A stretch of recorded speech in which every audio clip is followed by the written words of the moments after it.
I find this to be very true with consultants.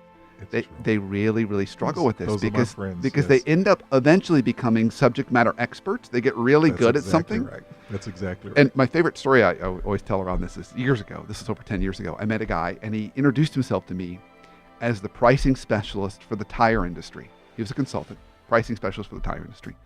But what stood out for me was, it wasn't that he said, "Hey, I'm the pricing specialist for the tire industry." That wasn't how he said it. He looked at me and he shook his head and he said, "I'm the pricing specialist for the tire industry." How the hell did this happen to me?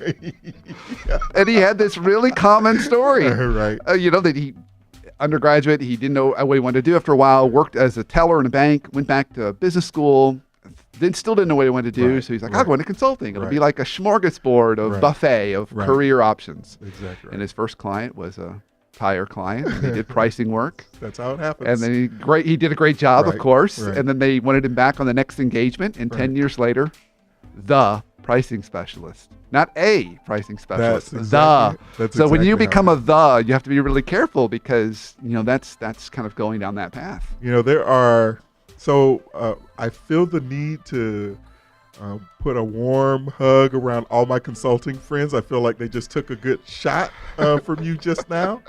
And these are my friends, and I don't want you to abuse the careers that have been so beautifully abundant to them. But the truth is, you're right. Yeah.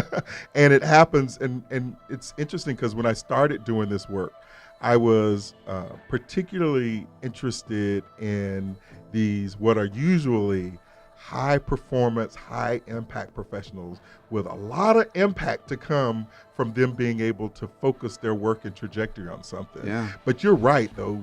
The way things happen in consulting, your experience, your career path is the sum or the product of one project or client to the next project or client to the next project or client. And sometimes that feels like a dice roll.